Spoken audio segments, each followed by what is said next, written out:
नमस्कार। आज की वीडियो में मैं आध्यात्मिक जागरण या कुंडलिनी जागरण में असल में क्या होता है?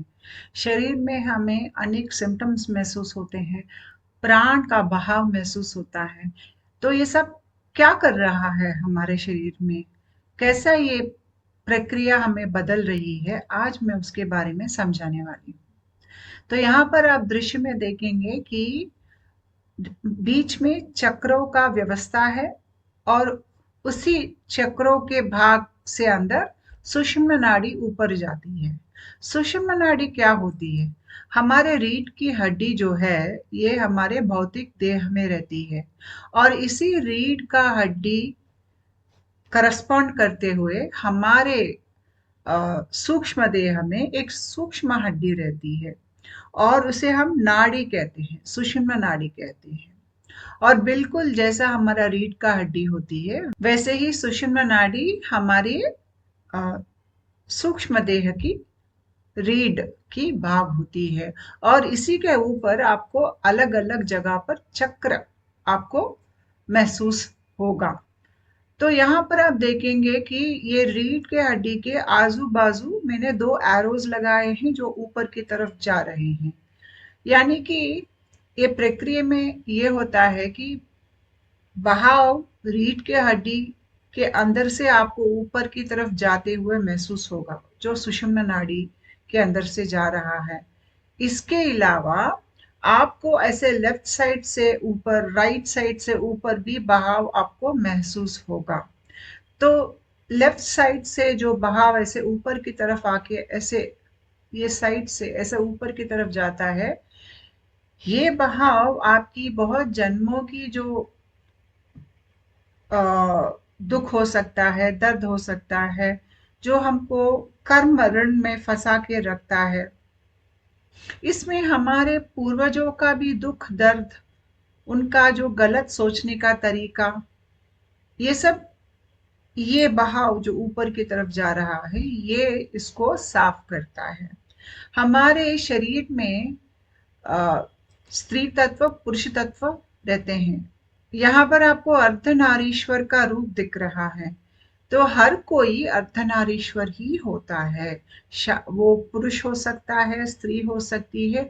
दोनों में आधा शिव और आधा शक्ति का मिलन से ही आदमी का या औरत का ये भौतिक रूप जो है वो बनता है। लेकिन बाहर दिखने के लिए हम शायद औरत दिखेंगे या हम मर्द दिखेंगे।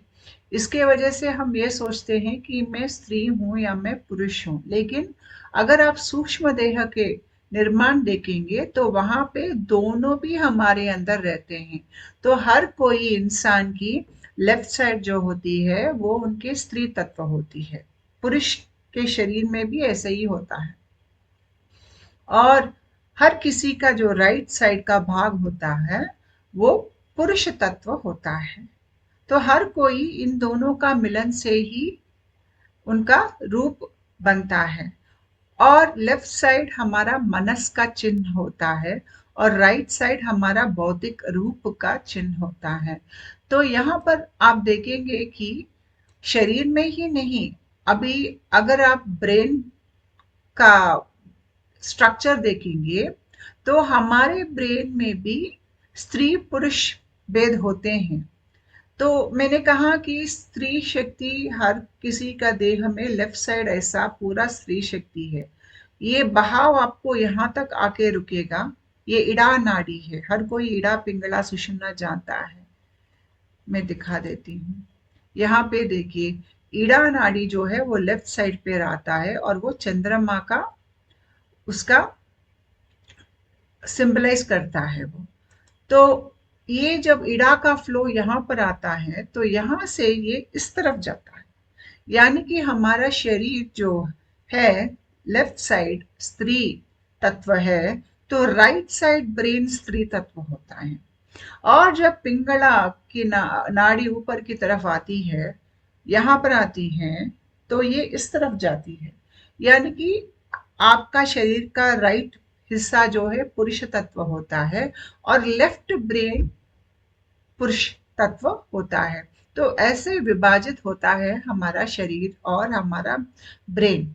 और आध्यात्मिक प्रक्रिया में ये दोनों साइड्स जो अलग अलग बटे हैं वो एक हो जाता है। कैसा एक हो जाता है? प्राण का बहाव इस तरफ उस तरफ घूमने लगता है शरीर में, नर्वस कनेक्शंस अलग से तैयार होके, और प्राण का बहाव राइट से लेफ्ट, लेफ्ट से राइट, ऐसे ब्रेन के अंदर भी इस तरफ कनेक्शंस, आपको अंदर बहाव बढ़ जाएगा दोनों पार्ट्स में, ब्रेन के दोनों पार्ट्स में, जिसके वजह से ब्रेन पूरा एक यूनिट हो जाएगा। शरीर भी वैसा ही, जो स्त्री पुरुष तत्व है हर चक्र के स्थाई पर आपको मिल जाते हैं, चक्र खुल जाते हैं। इसका मतलब ये है कि उस स्थाई पर जो आपका शरीर में स्त्री पुरुष का विभाजन था वो एक हो रहा है, और ज्यादा प्राण की बहाव इस तरफ उस तरफ आपको बहती महसूस होगी, जिसके वजह से आपके शरीर में उत्पन्न होने वाले हार्मोन्स बदल जाएंगे, नया नर्वस कनेक्शन शुरू हो जाएंगे। तो आपकी जो मनस है वो बहुत जन्मों की दर्द से वो स्वस्थता की ओर जा रही है, और आपकी राइट साइड जो है वो आपकी व्यक्तित्व है। ये व्यक्तित्व क्या होता है? जब हम नया नया पृथ्वी पर इंसान का जन्म लेते हैं, क्योंकि हम सब जानते हैं कि इंसान से पहले हम जानवर थे, जानवर से हम जब पहले पहले इंसान बन जाते हैं तो हम हमारे अंदर एक सार, एक अच्छा गुण, सत्व गुण जैसा कुछ नहीं रहता है, क्योंकि हमारे पिछले जन्म में हम जानवर थे। तो यहाँ पर आपको इंसान में ज्यादा जानवर जैसे लक्षण दिखेंगे, बहुत तामसिक तत्व के इंसान होगा, और इस इंसान को बहुत जन्म लेने के उपरांत उनके अंदर एक सार बन जाती है, और वो सार यहाँ पर बनती है, और वो सार होती है अंतरात्मा। हमारे अंदर जब अंतरात्मा बहुत अच्छी तरीके से तैयार हो जाती है तो हमारा तीसरा आंख खुल जाता है। इसका मतलब ये होता है कि आपको बहुत जन्मों का, शायद कुछ 100,000 जन्मों का आपका अनुभव है, और इन जन्मों के दौरान आपने बहुत पाठ पढ़े हैं, आपने बहुत गुण सीखा है, और अपने आप में कुछ सात्विक लक्षण आपने तैयार किया है। जब आप ऐसे कर रहे हो तो आपका व्यक्तित्व एक तरह में वो एक रूप लेना शुरू हो जाएगा। व्यक्तित्व में बहुत तरह के व्यक्तित्व होते हैं, जिसके ऊपर मैंने इंग्लिश में वीडियो सीरीज बनाया है, मैं उसका लिंक नीचे डिस्क्रिप्शन बॉक्स में दे दूंगी, प्लीज वो आप वीडियोस देख लीजिएगा। और उस प्लेलिस्ट में शायद कुछ 5वां वीडियो में मैंने उस डिस्क्रिप्शन बॉक्स में एक लिंक दिया है एनियाग्राम पर्सनालिटी टेस्ट का। वो फ्री टेस्ट होता है, आप वो टेस्ट ले सकते हो। जब वो टेस्ट आप लेंगे तो आपकी व्यक्तित्व कैसा काम करती है आपको समझ में आएगा। तो हम दुनिया को देखने की जो हमारी तरीका है, सोचने की तरीका है, हमारी बिहेवियर्स जो है, सब हमारे व्यक्तित्व से आता है, और ये व्यक्तित्व हमको ऊपरी स्थाई तक ले जाता है। एक आम आदमी जीवा के स्थाई से वो जीता है। अगर आप ये दूसरा चित्र देखेंगे तो यहाँ पर आपको 3 मैंने पॉइंट्स दिखा है आदमी के शरीर के ऊपर। नीचे मैंने जीवा लिखा है, वो आपका नाभि का स्थान है। यहीं से हम जुड़े हुए होते हैं, और जनन और मरण चक्र में हम मरते हैं, पैदा होते हैं, मरते हैं, पैदा होते हैं। जब हम यहाँ पर है और हमारे अंदर एक व्यक्तित्व हम तैयार कर रहे हैं, तो वो व्यक्तित्व यहाँ पर तैयार होता है, जिसको हम इंग्लिश में सोल कहते हैं या अंतरात्मा कहते हैं। जब अंतरात्मा अच्छी तरह से तैयार हो जाती है तो अंतरात्मा ऊपर से आपको मार्गदर्शन देती है। ये अंतरात्मा क्या है? आप ही है। यहाँ इस स्थाई से आप काम कर रहे हैं। अभी क्योंकि अंतरात्मा अच्छी तरह से तैयार हुआ है, आपको अभी और जन्म लेने की जरूरत नहीं है। आपकी व्यक्तित्व बहुत अच्छी तरीके से तैयार हुआ है। अब हम ये व्यक्तित्व को एक सीढ़ी जैसा इस्तेमाल करके हमारी चेतना अवस्था जो नाभि के स्थान पे जीवा के रूप में है, वहां से हम उसको मुक्त दिलाकर ऊपर की तरफ ले आते हैं और हमारी चेतना यहाँ से आके यहाँ से काम करने लगती है। जब हमारी चेतना यहाँ पर आ जाती है तो हम अंतरात्मा की स्थाई से काम कर रहे हैं, जिसके वजह से जो जीवा जो नाभि के स्थाई पर था, अभी उसकी जरूरत नहीं है, उसको मिटा देते हैं। यानी कि ये आदमी या ये औरत अभी आखिरी जन्म में आ गए हैं। तो जब ये चेतना अवस्था हमारे नाभि से निकलकर यहाँ पर आती है, तो जो पहले चित्र है आप देख रहे कि है कि एक डंडा जैसे है और उसके ऊपर एक सांप रेंगते हुए ऊपर की तरफ जा रही है। ये चिन्ह बहुत लोगों को दिखेगा और वो लोगों को दिखेगा जिनका टॉप डाउन अवेकनिंग है, यानी कि जिनको आध्यात्मिक प्रक्रिया ऊपर से उनको महसूस होती है, जैसे कि शक्तिपात ऊपर से उनके ऊपर बरस रही है या कुछ कांति जैसा उनके ऊपर गिर रही है, जिसको मैं टॉप डाउन अवेकनिंग कहती हूँ। अगर टॉप डाउन अवेकनिंग है तो ये पहला दृश्य आपको दिखेगा और आपकी चेतना अवस्था जो है नाभि के स्थान से जाकर यहाँ पर बैठ जाता है। तो अब आप ये अंतरात्मा के स्थान से आप दुनिया को देखेंगे, समझेंगे और यहाँ पर आपके ऊपर जो आपका व्यक्तित्व का जो असर था वो निकल जाएगा।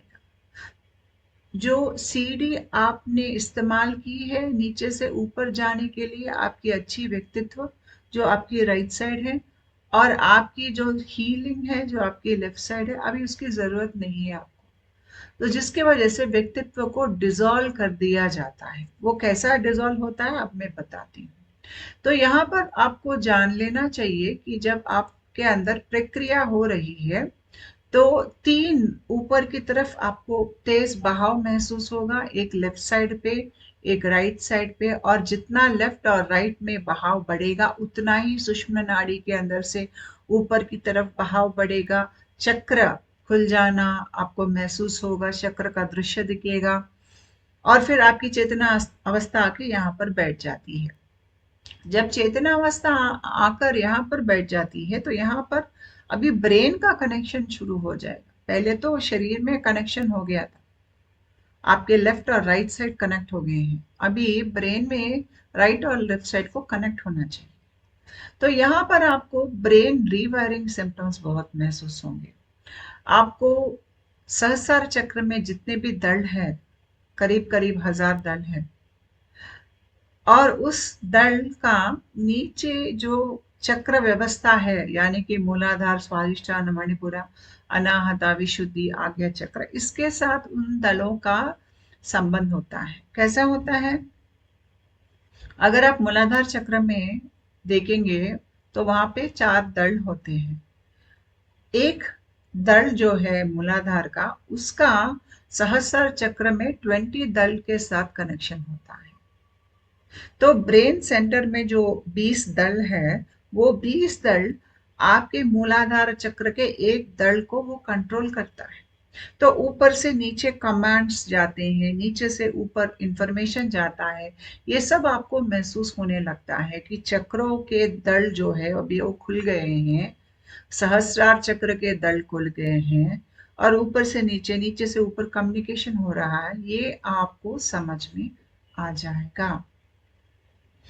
और अभी सबसे मुख्य जो यहाँ पे चीज होगा, क्योंकि अभी व्यक्तित्व को डिसॉल्व कर देना चाहिए। अगर व्यक्तित्व नहीं गलता है, वैसे की वैसे रहता है, तो हम मोक्ष प्राप्ति नहीं कर सकते हैं। तो यहाँ पर व्यक्तित्व कैसा उसका गलना होता है? जब हम समाधि के स्थाई में जाने लगते हैं, जब हमारी कुंडलिनी यहाँ से ऊपर सहस्रार के ओर जाती है तो हार्ट और ब्रेन कनेक्शन भी करती है और यहीं पर हमको समाधि का अनुभव आना शुरू हो जाएगा। जितना हम अपना व्यक्तित्व के एक पर्दा में रहेंगे, हम यही सोचेंगे कि मैं अलग हूं, बाहर सब अलग हैं, तो मेरे बाहर दुनिया के साथ, बाहर लोगों का साथ कंपटीशन रहता है। लेकिन जब मेरा व्यक्तित्व गल रहा है तो मैं अपने आप को अलग नहीं समझ रहा हूँ। मेरे अंदर जो अहंकार है, जो मुझे कहती है कि मैं सबसे अलग हूँ, वो अहंकार अब मिट रही है, जिसके वजह से मेरी चेतना स्थिति ऊपरी स्थाई की हो रही है और मेरी इलेक्ट्रोमैग्नेटिक फील्ड विस्तार रूप से बढ़ रही है। हमारे शरीर में इलेक्ट्रोमैग्नेटिक फील्ड होता है जो हार्ट से शुरू होकर ऐसे ऊपर की तरफ बहता है, फिर नीचे से अंदर आता है, फिर ऐसा सर्कुलेट होता है। एक मामूली आदमी में शायद ये हार्ट इलेक्ट्रोफील्ड जो है शायद 2-3 फीट तक जाएगा। लेकिन जब हम करीब करीब ऐसे समाधि स्थिति में जा रहे हैं, क्योंकि हमारे अंदर अहंकार मिट गया है बहुत स्थाई तक, ये इलेक्ट्रोमैग्नेटिक फील्ड और भी फैलना शुरू हो जाएगा और हमारे अंदर आखिर में हमारे संस्कार, हमारे वासना, हमारे जो विकल्प, इनको मिटना जरूरी है और इनको मिटाना बहुत मुश्किल होता है प्रक्रिया में।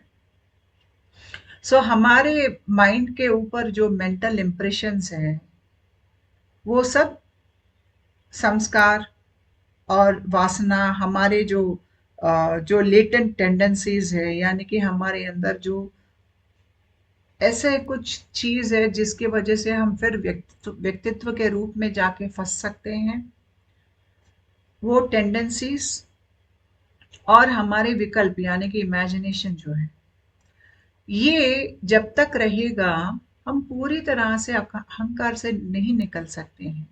तो यहाँ पर शक्ति आपके इन तीनों चीजों को मिटाने के लिए आपको समाधि की स्थिति में ले जाती है और वहां पर इन तीनों को निकाल देती है आपके अंदर से, यानी कि मिटा देती है।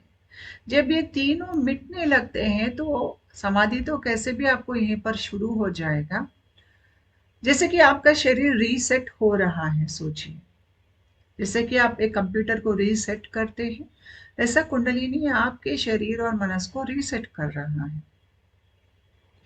और जब ये रीसेट हो जाएगा तो आपके संस्कार, वासना, विकल्पा सब मिट जाएंगे और अब ऐसे कोई भी चीज नहीं है आपके अंदर जो आपके अहंकार को इस देह और मनस के साथ जुड़कर रखे। ऐसा कुछ नहीं है, जिसके वजह से आपकी जो इलेक्ट्रोमैग्नेटिक फील्ड है जो बहुत फैल जाएगी, करीब करीब 25-30 फुट तक जा सकती है और आपको लगेगा कि मैं अलग नहीं हूँ, मैं ये विश्व में जो भी चीज है सबके साथ जुड़ा हुआ हूँ। आपको बाहर से इंफॉर्मेशन आएगा, आपको भविष्य देख सकते हैं, कुछ चीज अब क्यों आपके जिंदगी में हो रहा है, ये कर्म रण कहाँ से आया है, ये आप जान सकते हैं। बहुत सारे साइकिक एबिलिटीज आते हैं और ये प्रोसेस में आगे जाकर आपका कांति रूप तैयार हो जाता है। और जब कांति देह तैयार हो जाता है, उससे पहले आपकी चेतना अवस्था यहाँ से आकर यहाँ पर आ जाती है, जो आपकी जीवात्मा की स्थान होती है। ये देखिए, जीवात्मा तो आप यहाँ से अभी जीते हैं, तो आपके कर्म निकल गए हैं, आपकी बहुत जन्मों की जो कहानी है वो पूरी हो गई है, आपकी कांति देह तैयार हुआ है, जिसके वजह से आप अभी कांति लोक जाते हैं। अभी आपको पुनः ये रूप में यानी कि इंसान के जन्म लेने की जरूरत नहीं पड़ती है। ऐसे हमें मोक्ष मिल जाती है। हम पृथ्वी पर पैदा होते हैं हमारा कांति देह की तैयारी करने के लिए। तो जो भी सिम्टम्स हम महसूस करते हैं, प्राण का बहाव हम महसूस करते हैं, ये सब हमारी चेतना स्थिति को ऊपरी स्थाई में ले जाकर आखिर में हमारा कांति देह तैयार करती है। नमस्कार।